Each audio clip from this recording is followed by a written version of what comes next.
साध संगत जी प्यार से कहना, धन निरंकार जी। साध संगत जी, यह जगत कोई इंसान या देवता देवी या ब्रह्मा विष्णु महेश ने नहीं बनाया है। यह जगत सारा इस निरंकार प्रभु की रचना है। यही जगत पिता है और जगत के रचयिता हैं, इसलिए इनका नाम विश्वकर्मा पड़ा। मानव तो एकमात्र साधन है, सारा खेल इन्हीं का रचाया हुआ है। जैसे आरी से कभी बुरादा नहीं बनता, बुरादा तो लकड़ी से बनता है। लकड़ी जब तक कटेगी नहीं तब तक बुरादा कैसे बनेगा। साध संगत जी, परमात्मा के बिना माटी का पुतला कैसे संसार चला पाएगा। खुद एक कदम तो चल नहीं सकता, वह दुनिया क्या चलाएगा। साध संगत जी, यह निरंकार परमात्मा सभी को गतिमान रखते हुए पूरी सृष्टि को चला रहे हैं। इनकी मर्जी के बगैर एक पत्ता तक नहीं हिल सकता। यह तो सतगुरु की महिमा है कि अपनी दिव्य दृष्टि देकर के भक्तों को धन्य कर देते हैं। साध संगत जी, संत कबीरदास कहते हैं कि जिस प्रकार किसी अंधे के रास्ते में चाहे जितने भी मोती बिखरे हों उसे दिखाई नहीं देते, इसी तरह जब तक परमात्मा जीव को दिव्य दृष्टि नहीं बख्शता तब तक जीव को अपने अंदर मौजूद नाम के अनमोल मोती की पहचान नहीं होती। नाम रूपी अनमोल रत्न हमारे अंदर ही है साध संगत जी, लेकिन जब तक प्रभु की कृपा द्वारा हमारी अंदर की आंख नहीं खुलती तब तक जीव प्रभु की ओर से अचेत रहता है। साध संगत जी, सबके जीवन की रिमोट कंट्रोल निरंकार के हाथ में है, सबकी स्विच ऑन ऑफ करता रहता है। इस दुनिया में कोई भी व्यक्ति आजाद नहीं, मनमानी ज्यादा समय नहीं चलती। साध संगत जी, जिंदगी और मौत निरंकार के हाथ में है, ये जब चाहे जो कर दे, इसकी शरण मिटे जन्म मरण। साध संगत जी, संत निरंकारी मिशन धरती पर एकमात्र ऐसा मिशन है जो सत्य सनातन प्रभु निरंकार के साथ जोड़ता है। आइए हम सब मिलकर संत निरंकारी मिशन के सत्य के पैगाम को जन जन तक पहुंचा दे। साध संगत जी, सतगुरु माता जी हम सब बच्चों पर कृपा करना, आपके नक्शे कदम पर चलकर सत्य का प्रचार प्रसार आपके नेक दिव्य कर्मों, अपने नेक शुभ दिव्य कर्मों से करें।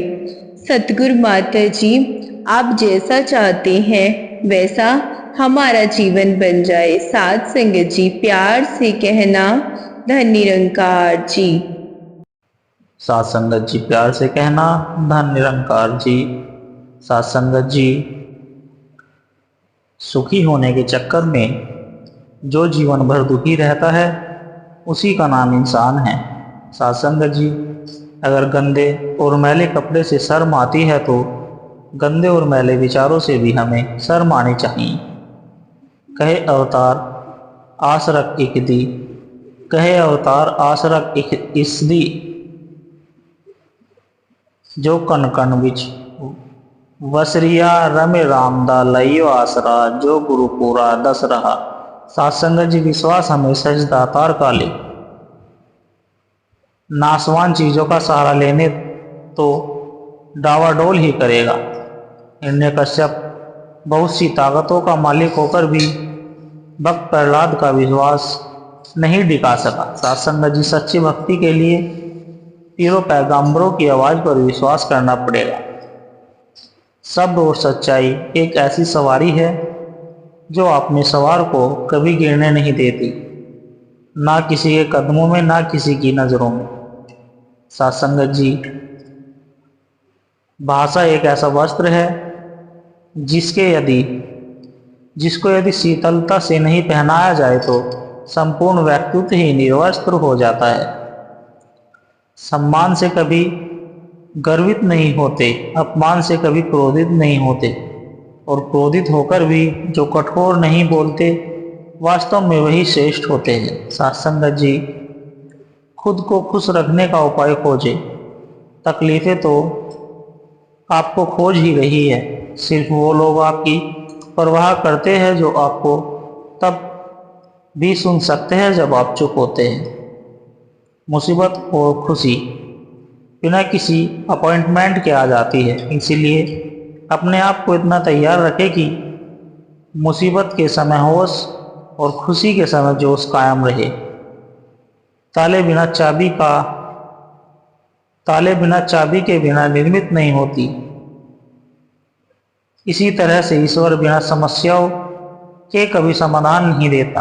केवल हमें उन्हें खोजने और उन्हें सुलझाने के लिए धैर्य रखने की आवश्यकता होती है। सत्संगत जी, प्रेरणादायक कहानी। एक महात्मा था। उनके एक शिष्य ने सवाल किया कि संसार में किस तरह के इंसान को मुक्ति मिलती है। महात्मा अपने शिष्य को तेज बहाव की नदी पर ले गए और जाल डालकर मछलियों को पकड़ने के लिए कहा। सत्संगत जी, शिष्य ने नदी में जाल फेंका और कुछ मछलियां जाल में फंस गई। फिर महात्मा ने शिष्य से सवाल किया कि जाल में अटकनों के बाद मछलियों का व्यवहार कैसा है। सत्संगत जी, शिष्य ने कहा कि कुछ मछलियां अपनी मस्ती में मस्त है, कुछ मछलियां छटपटा रही है, कुछ मछलियां आज़ाद होने के लिए भरपूर प्रयास कर रही है, लेकिन आज़ाद नहीं हो पा रही है। सभी मछलियां एक जैसी ही दिखाई दे रही है, लेकिन 3 प्रकार की मछलियों का रवैया देखा।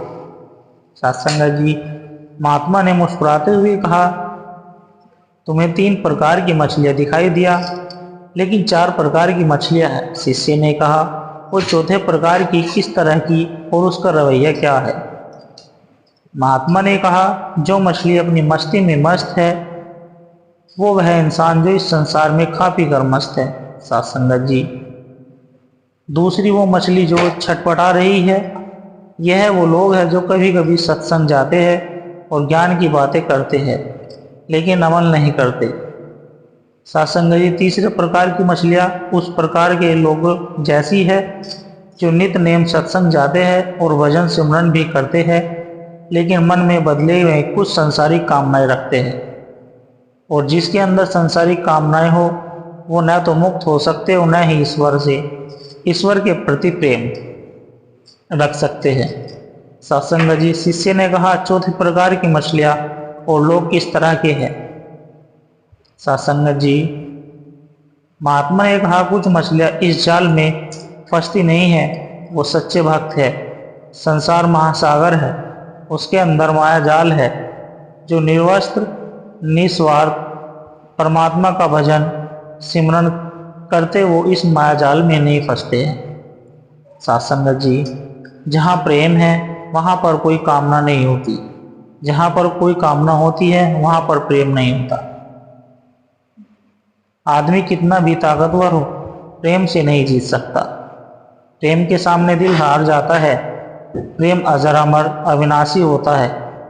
प्रेम परमात्मा है। प्रेम सदा सर्वदा सत्य है। सत्संगत जी, निस्वार्थ प्रेम का नाता संसार के सभी संबंधों से पवित्र और श्रेष्ठ है। तेरी रजा रहे और तू ही तू रहे, बाकी न मैं रहूं न मेरी आरजू रहे। जब तक कि तन में जान रगों में लहू रहे, बस तेरा हो जिक्र या तेरी जुस्तजू रहे। सत्संगत जी, सतगुरु की कृपा दृष्टि से दास देख रहा है कि यह सारी सृष्टि निरंकार प्रभु की ही कृपा से चल रही है। पूरे ब्रह्मांड को यही पाल पोस रहे हैं, पातालों में भी खाना दे रहे हैं, सभी को देख रेख कर रहे हैं। पाताल से लेकर आसमानों तक इनकी ही सरकार चल रही है। सत्संगत जी, बिना इसके बिना इनकी मर्जी के एक पत्ता भी नहीं हिलता। यह प्रभु रई को पर्वत और पर्वत को रई बना देते हैं। समस्याओं का हल सतगुरु के सिवा कोई नहीं कर सकता, यानी सारी समस्याओं का हल सतगुरु ही है। जो इंसान इनकी शरण में आ जाता है वह अपनी सारी समस्याओं से निजात पा जाता है, छुटकारा पा जाता है और अपना लोक सुखी परलोक सुहेला कर जाता है। साथ संगत जी, बाना देखी बांधिए नाहि करनी सो काम, नीलकंठ कीड़ा चुगे दर्शन ही सो काम। अर्थात संत की वेशभूषा देखकर उन्हें प्रणाम करें, उनके कर्मों से हमारा कोई मतलब नहीं है। नीलकंठ पक्षी कीड़ा चुगता है पर उसका दर्शन ही शुभ पुण्य कारक होता है। बैरागी बैरागी बिरकल बहाला, गिरही चित उदार दो, चूकी खली परे ताको वार न पार। अर्थात जैसी संत की इच्छाएं मिट चुकी है और जो गृहस्थ उदार मन का है, यदि इन दोनों में ये गुण नहीं होते हैं तो वे व्यर्थ है, वे इस संसार सागर को पार करने में असमर्थ रहते हैं। सासंगत जी, बैरागी विकृत भला, गिरा परा फल खाए, सरिता को पानी पिए गिरही द्वार न जाए। अर्थात संसार की इच्छाओं से विरक्त संत अच्छे हैं जो जल के गिरे हुए फल खाकर एवं नदी का जल पीकर निर्वाह करते हैं, परंतु किसी गृहस्थ के द्वार पर कुछ मांगने नहीं जाते। जिस पद की इंद्र आदि सभी देवताएं इच्छा रखते हैं उस पद में स्थित होकर भी योगी हर्ष नहीं करता। सासंगत जी, सब कुछ बदल गया है उनके आने से, हिम्मत आ गई है उनके समझाने से। फांसा जब भी उन्होंने संभाला है, मिले न उन जैसा वो सबसे निराला है। जब जब यह दिल उदास होता है मेरे सद्गुरु मेरे पास होता है। सत्संग जी, मेरी आंखों को जब दाता तेरा दीदार हो जाता है, मेरा तो हर दिन सद्गुरु वो त्योहार हो जाता है। बैकुंठ में भी न मिले वो सुख सद्गुरु के चरणों में है। कितनी बड़ी विपदा हो समाधान प्रभु तेरे नाम से है। सत्संग जी, 3 नौजवान अमेरिका के होटल में ठहरे। उन्हें 75 मंजिल में कमरा मिला। रात 12 बजे लिफ्ट बंद हो जाती थी। एक बार लेट हो गए सीढ़ियाँ चढ़ते। बोरियत दूर करने के लिए एक ने एक लतीफ़ा सुनाया और 25वीं मंजिल तक आ गए।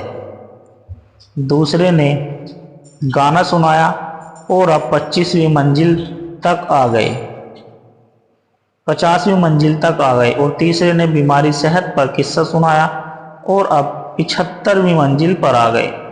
कमरे के दरवाजे पर पहुंचकर याद आया कि कमरे की चाबी तो रिसेप्शन पर भूल आए। सत्संग जी, तीनों बेदम होकर गिर पड़े। जब इंसान अपनी जिंदगी के 25 साल खेल कूद, हंसी मजाक और कन्फ्यूजलियत में जाया कर देते हैं, सत्संग जी अगले 25 साल नौकरी, काम धंधे, शादी, बच्चे और उनकी शादी में गुजार देते हैं। और अब 25 साल अगर जिंदगी रही, बीमार डॉक्टर हॉस्पिटल में चले जाते हैं। मर गए तब पता चला कि परमात्मा के दर की चाबी तो लाए ही नहीं, दुनिया में ही रह गई। सिमरन परमात्मा के दर की चाबी है। आओ कुछ अच्छा करे, आओ हर रोज सिमरन करे। सत्संगत जी, जिस मन में निरंकार बसा है वो मन मंजिल पाएगा। जिस मन में निरंकार बसा है वो मन ठोकर खाएगा। जिस मन में संसार बचा है वो मन ठोकर खाएगा। कश्ती पानी में रहे तो मिलता उसे किनारा है, कश्ती में पानी आए तो खतरे का इशारा है। चाह अगर है भवसागर से जीवन नैया पार हो, रहना इस संसार में लेकिन मन में न संसार हो। जैसे जल में कमल जहां मैं जो ऐसे रह पाता है, कहे हरदेव वही जन जग में जीवन सफल बनाता है। सत्संगत जी, ए इंसान, किसी भी पल को वृथा नहीं गंवाना तू, परमारथ सेवा सुमरन और सत्संग में लगाना तू। वो पल भी है बीत गया, अब ये पल भी तो आएगा। इस पल को यूं गवा दिया तो बाद में तू पछताएगा। एक पल की कीमत कितनी क्या तुझको एहसास है। कहे हरदेव, अमूल्य है भाई जो पल तेरे पास है। साथ संगत जी, किसी पर हंसने से बेहतर किसी के साथ हंसे, क्योंकि छोटी छोटी खुशियां ही तो है जो जीने का सहारा बनती हैं।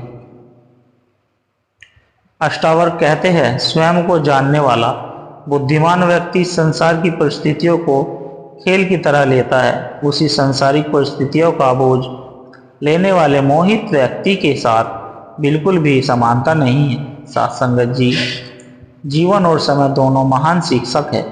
जीवन बताता है कि समय का उपयोग कैसे करना है, समय बताता है कि जीवन कितना मूल्यवान है। साथ संगत जी, हमने क्या बोया है जिसका फल आज हमें मिल रहा है, यह चिंता छोड़कर आज हम क्या बो रहे हैं इस पर ध्यान लगाना चाहिए, क्योंकि जो हो गया उसे हम बदल नहीं सकते। सो जो कुछ है वो आज है, हमें इस आज पर ही ध्यान देना है, कल का इंतजार नहीं करना। इज्जत पर कोई डिस्काउंट नहीं होता, जब मिलती है तो पूरी मिलती है और जब जाती है तो पूरी जाती है, क्योंकि तूफानों में कश्तियाँ और अभिमान में हस्तियाँ डूब जाती है।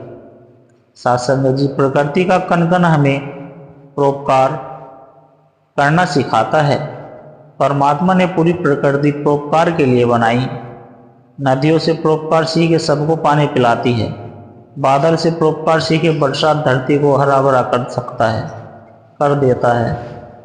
सूरज से परोपकार सीखो, रोज सवेरे धरती पर उजाला लेकर आता है। चंद्रमा से भी वनस्पतियों में औषधीय गुण डालता है। वृक्ष अपना फल नहीं खाते बल्कि सबको मीठे स्वादिष्ट फल देते हैं। साथ संगत, संत का जीवन भी सेवा परोपकार परामर्श से भरा हुआ होता है। दीपक से परोपकार सीखे। दीपक के तले अंधेरा होता है, दीपक खुद जलकर औरों को प्रकाशित करता है। संत का जीवन भी दीपक की तरह परोपकारी होता है। साथ संगत जी, संत कष्ट सहकर भी हमेशा दूसरों का भला करते आए हैं। साथ संगत जी, प्यार से कहना, धन निरंकार जी।